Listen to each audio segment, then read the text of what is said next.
Mwiriwe neza mwese.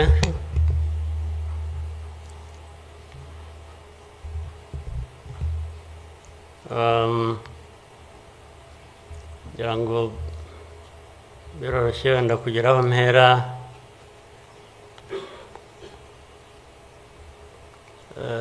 Ndahera ku mateka Bizimana yatubwiye.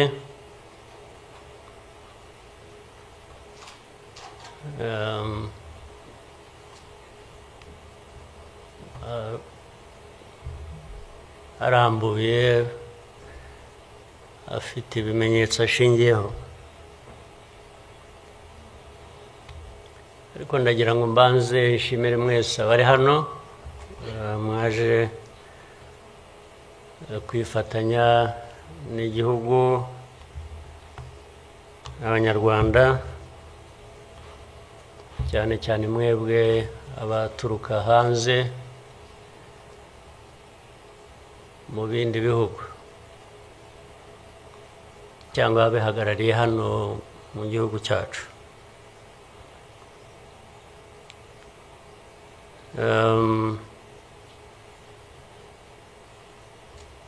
Ndabashimira kuko kenshi ko dusigaye tubibona ko bisigaye biri.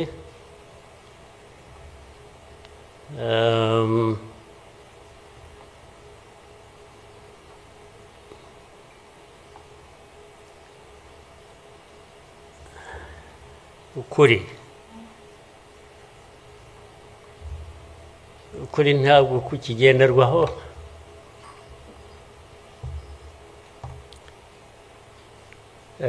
Ni nacyo gituma, ariko reka mvugane, hari umuntu w'inshuti yanjye wigeze kumbaza ati ariko wowe nk'umuntu ubaho ute ugahuza bimwe, ndaza kubivuga mu rurimi rw'amahanga. Arambaza tubaho ute ugahuza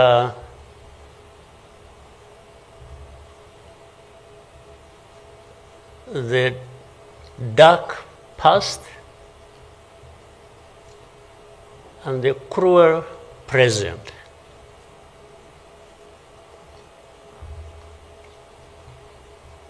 But how do you manage that?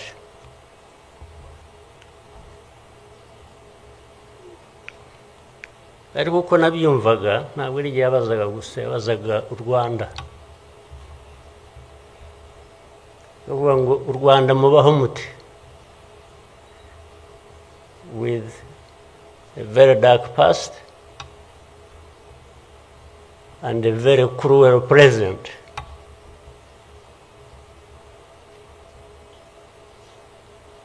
Icyo namushubije nuko from the beginning we were under an illusion that the two were siblings and we had to deal with them as such. You have to deal with the cruel present, knowing that it is very, very much related to the dark past. They are inseparable. So for us, we have a choice to make.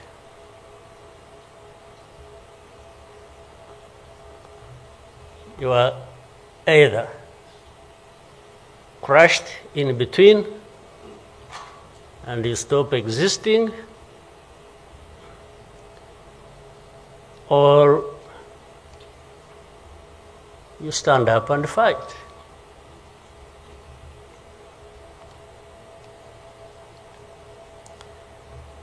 When people are saying in the testimony that,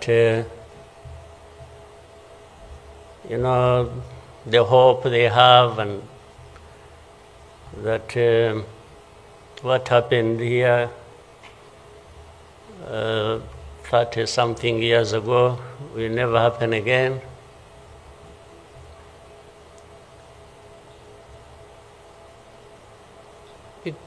It won't be because of those who were responsible for that dark past will not try again, or are not even trying now again. It will not happen again just because there will be people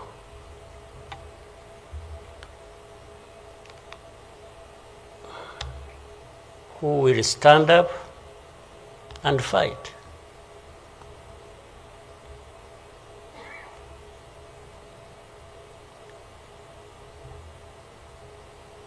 It's not because there are fewer people who wish to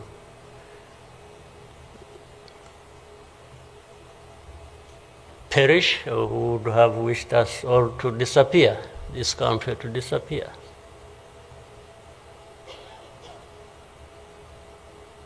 But how can people accept that? How can people not stand up and fight? Because anyway, well, there is a risk you may die when you stand up to fight. But if you don't, it's a sure thing you are going to die.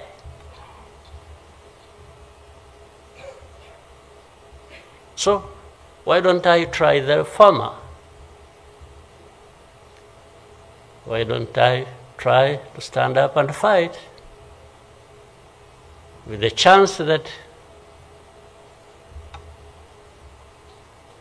you might survive and live on your life as you want it, instead of giving up and you let people treat you as if for you to live, it's a favor that they are going to do for you. Why?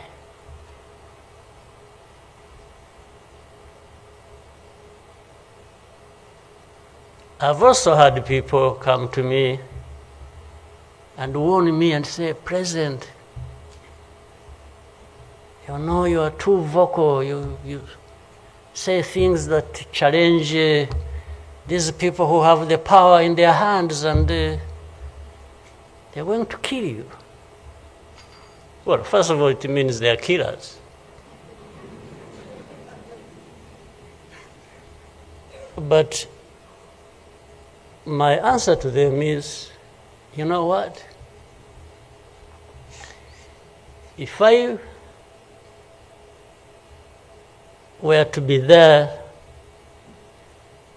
to just accept these things to happen, I don't think I would count myself as living anyway. It's like I would already be dead. To live a life of lies, of pretense,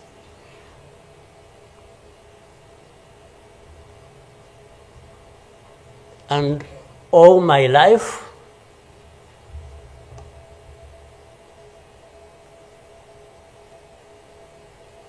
to somebody else, I would be dead anyway. So why don't I die fighting?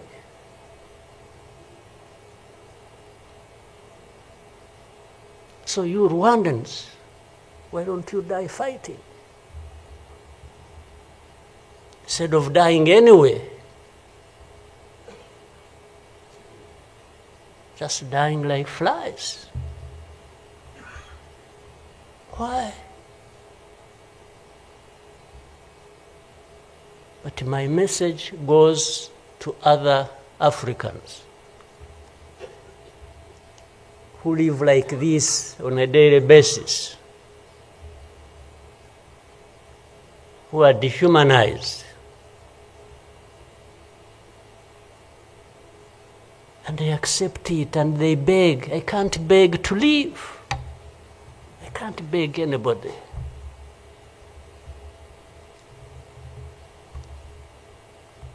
Who will fight? If I lose, I lose. But there is a chance. There is a chance, a significant chance, that if you stand up and fight, you will live. And you will have lived a dignified life that you deserve, that anybody else deserves.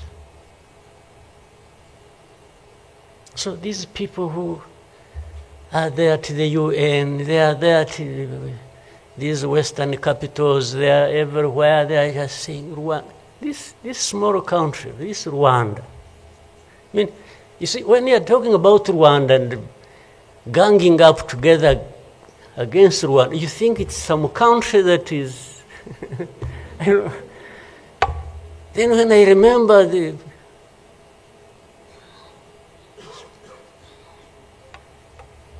facts about it,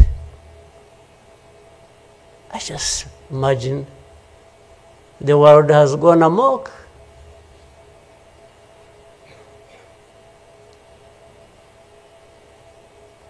But in the midst of all that, we have to live. We have to live our lives, we have to fight for that, we have to live the way we want. And I tell anybody to his face to go to hell. If anyone comes around and thinks they can, they come and say, hey, we're going to sanction you. To what? Go to hell. Just go to hell.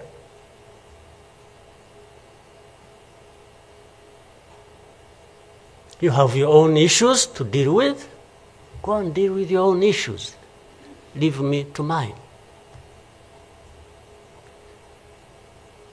This is the spirit, I think, Rwandans must have in their daily lives. So my worry is not about how powerful these people are that come down upon us and throw anything at us. I'm never worried about that. I worry about one thing, which has lived on for centuries. It's for Rwandans. It's for Africans who sit back and find nothing wrong with accepting to be treated like that. That's my only worry. When can Rwandans, when can Africans refuse to be mistreated like this? To be told they have no value, to be told that their lives have to be lived as a result of a favor they are being done by somebody else.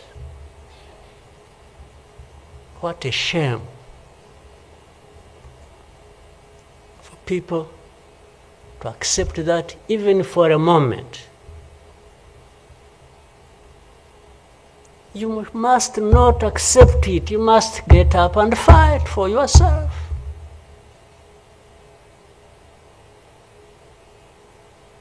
And then you have fools leading countries and being used as puppets.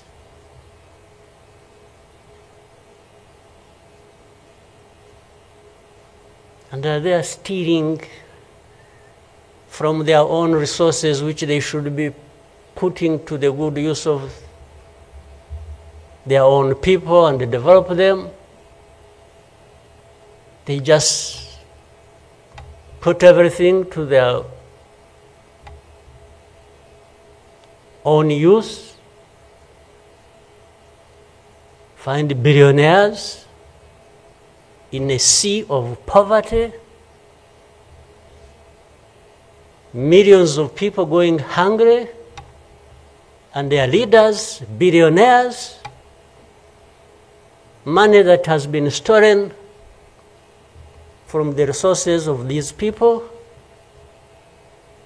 and these are the ones received in Western capitals and praised, and when, Rwanda is being crucified literally at the UN, everywhere, these are the ones who show up and everybody is doing their bidding.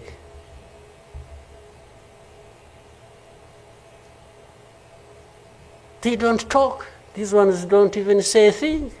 There is somebody to say it for them.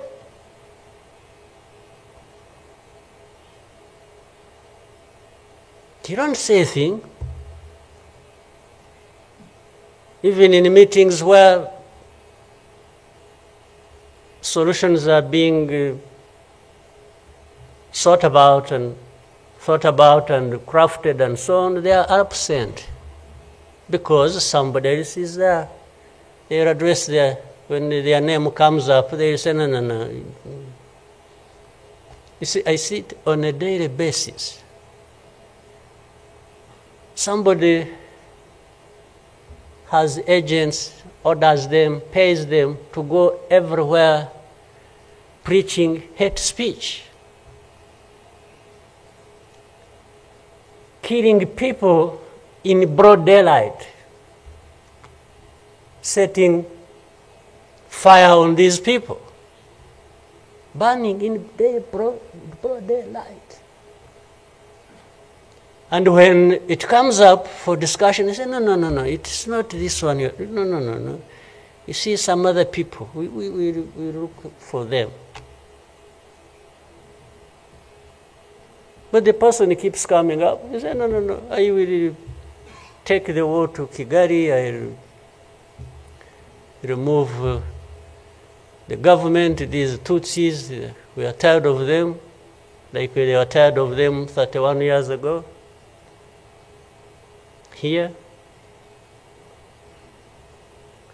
And it's okay.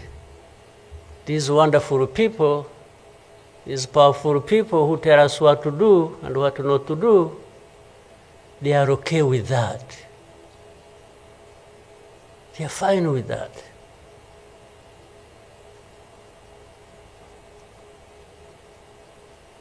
And they expect us to accept it also ourselves.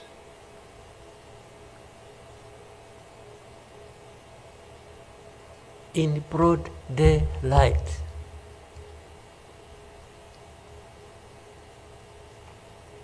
Hate speech, killings of people for their identity, uprooting them from their homes, and most of them are refugees here in this country. We have 125,000 people as refugees who have been living in camps, uprooted from their homes in Eastern Congo. And then these powerful, good people come here and pick 1, 2, 3, another day 5, if there are many, to go and settle them in those beautiful countries of theirs. And they leave the majority here. And they expect us to be thankful that that's a huge gesture of generosity. First of all, they take them knowing that these are actually refugees from the neighboring country. They don't take them as Rwandans. They take them as refugees from Congo. Only that they are taking very few. They are not, I wish they could take all of them. Those who wish to go and resettle them. So the rest becomes my problem. So what they have to do is cleanse Eastern Congo of all these people, bring them to Rwanda, take to your countries those you want, few, very few, not even 0.1%, and the rest should remain Rwanda's problem. Because after all, these ones are Tutsis like Kagame. That's a simple conclusion. But ask yourselves, how did these people end up being across the border of Rwanda? Was it really done by Kagame? Was it done by Rwanda? No, for us, we are here lucky that we are alive, that we survived.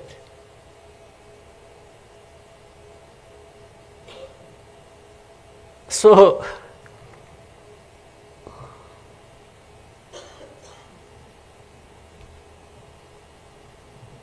but as I say this,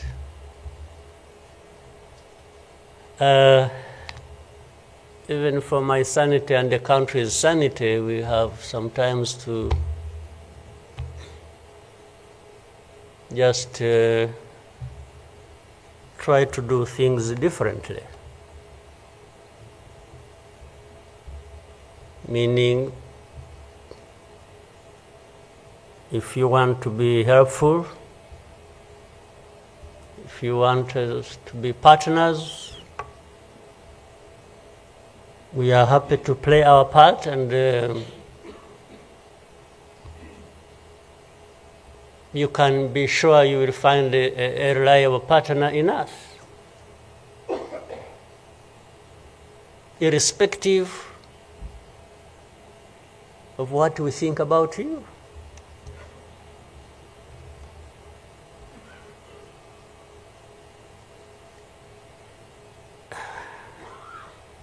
You know,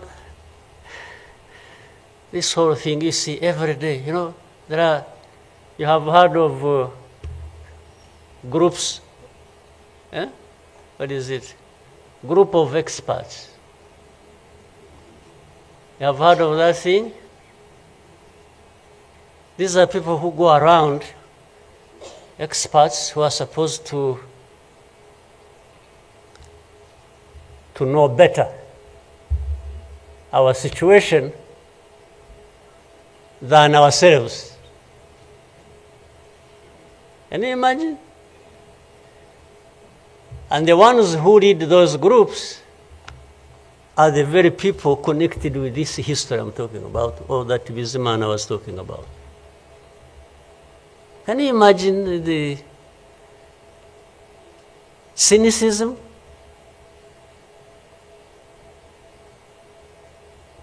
And this expert comes to me and asks me, you know, but this...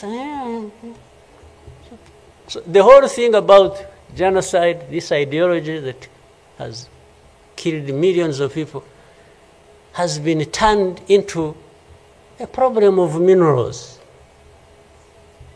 You know, it's okay. Let's imagine it's a problem of minerals now. Was it a problem of minerals in 1994?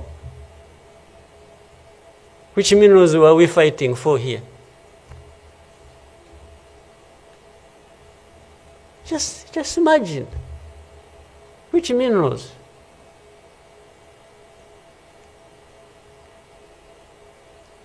Second, if it were to be minerals, how many are actually fighting for these minerals in those places? Assuming you found evidence about Rwanda being implicated in what's happening in Congo for minerals in Eastern Congo. Are you really saying it is just Rwanda?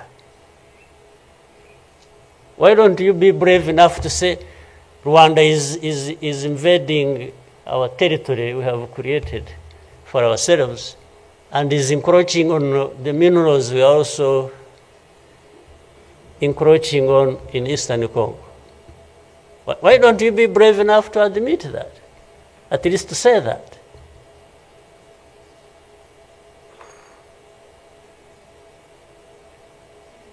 Minerals? If what is the allegations, if these allegations were true, you know what? Rwanda would be as rich as you are, those who make the accusations. We would not be needing your money at all. Which you give us nothing and you come and beat us up for for everything. I mean, yeah, that is the world between the dark past and the cruel present.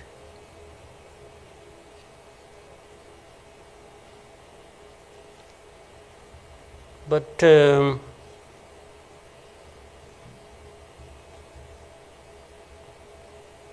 what didn't kill us and finish us 21 years ago has hardened us, has prepared us for the bad things that will always come anytime these people want and wish. Honestly, I want to assure you, we will not die not fighting like last time. And fighting does not involve invading anybody's territory, does not involve going after something that is not ours. Fighting, I mean, is if you find us here and want to treat us the way you want that we have seen in the past, I just want to assure you, you will not succeed. You will not succeed. I think I beg all these Rwandans, we should be itching for a fight with anybody who wants to come here and turn things upside down. And I think there are many who are ready to join for that. But for our friends, our partners, please, don't misunderstand us, don't mistreat us. We have had enough of it. Take it somewhere else. Take it somewhere else. You know, this Bizimana who was telling you this whole history, by the Bizimana, if you could compile that and distribute it to our friends and all of us. I actually want a copy of what you... But I think you should give our friends and others, they need to... Much as in the cruel present, facts don't matter, evidence doesn't matter, the truth doesn't matter. What matters is what pleases you on any day, and doesn't matter what facts about others. But and I was saying this because this Bizimana made another presentation another time that involved the same people he was talking about. And the next day, from embassies, people came to him, threatening him. Yeah. You know, they even, they are so foolishly brave to just, you know, they went to him. And I think another message went through Foreign Affairs. It's like this man who is saying this, and he was not saying it is not true, but he was saying no for daring to say it, even if it is the truth. Yes, they threatened him, and they even started threatening he will not get a visa to travel anymore to some places. Face to face, like that. Somebody from the embassy threatening our minister. Of course, I can't blame them that, given this history we have had, that from the embassy they even think they are above the minister. Yeah.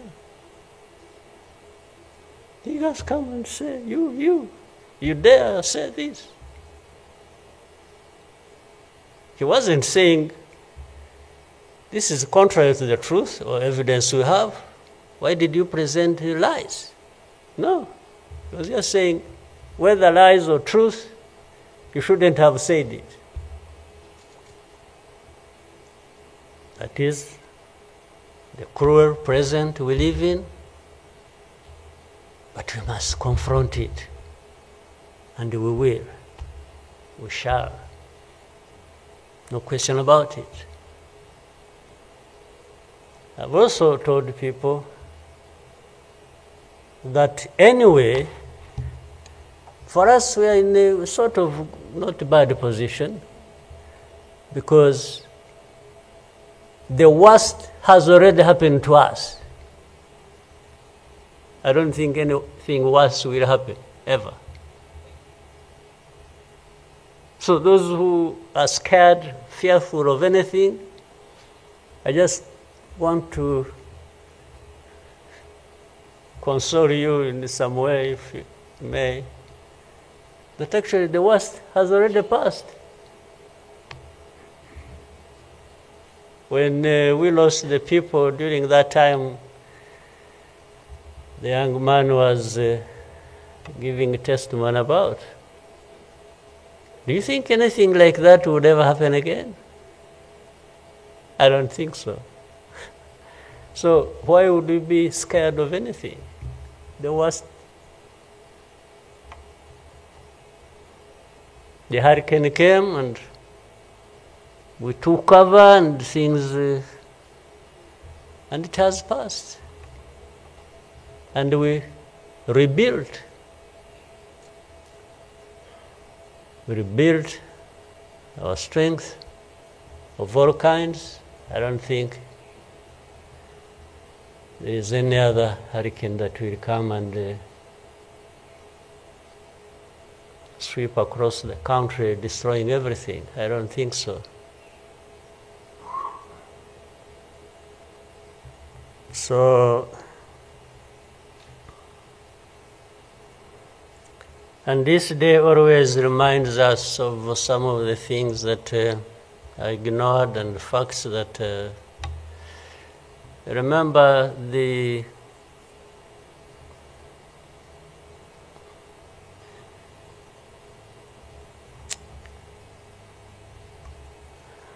book written by somebody many of you know, Philip Gurevich, with a very long title. When he and this is a man who, well, at least I would have wished if they could think of such a man and put him in the group of experts, maybe they would benefit from. But you bring somebody just because she comes from a country that colonized Rwanda and that becomes the expert. I think that's not serious. But he said that the title of the book was, "We wish to inform you that tomorrow will be killed with our families." You know, who were they informing?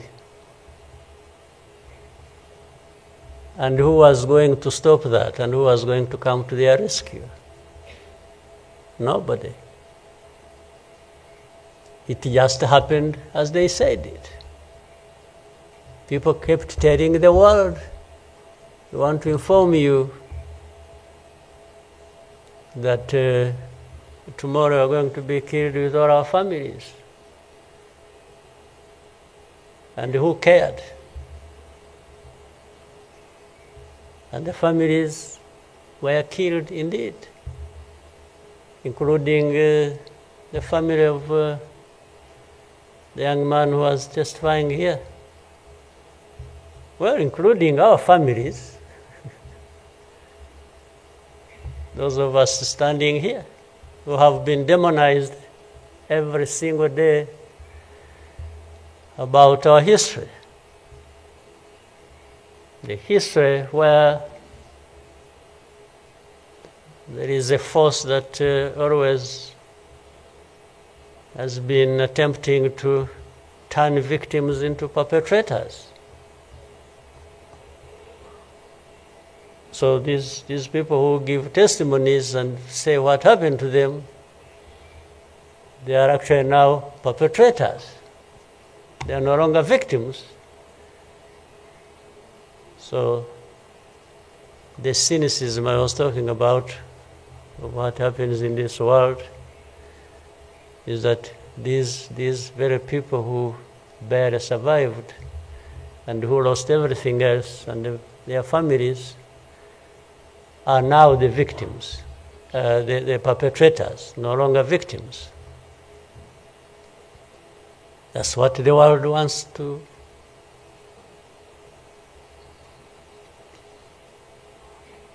create about us. I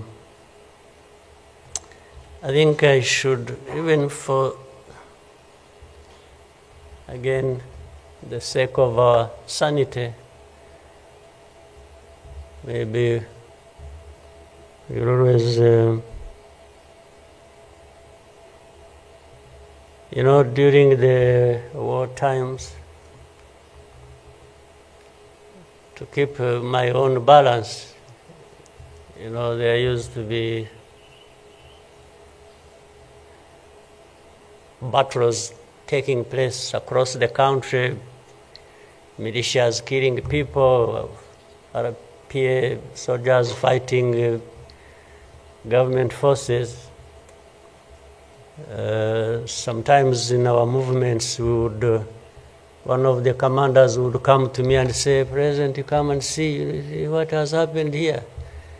I went there once and saw a mass grave that they had just dug with caterpillars and been, I think they had put in over 2,000 people.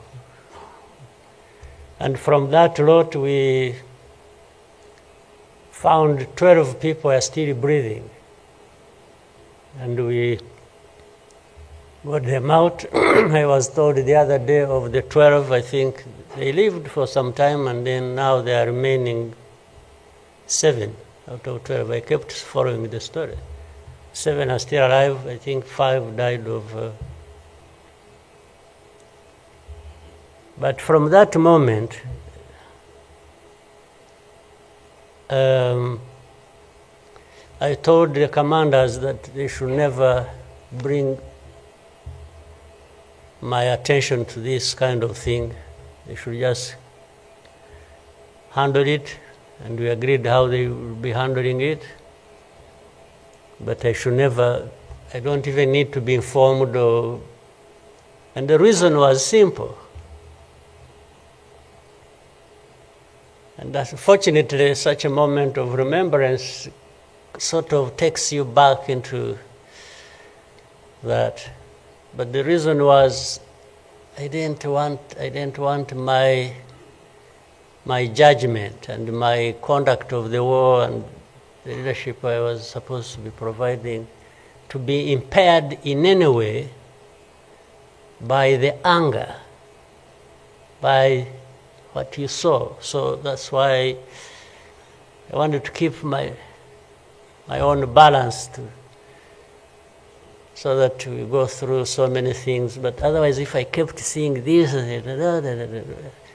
putting people out of a mass grave, and then your mind goes to say, but who is this doing? Whoever is doing this, why is he doing it? He may end up... so anyway, let me...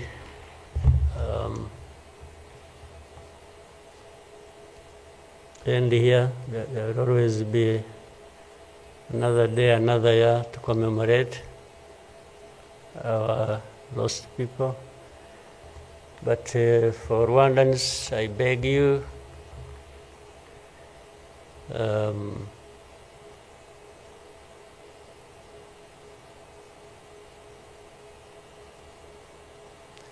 don't you owe your life to anybody else. And please have the courage to deal with the situation and moment as it is. Don't offend anybody, but always fight for what is yours. Don't allow anybody else to dictate to you how you should live your life, because the moment you accept it, that is the day you have lost your life. God bless you.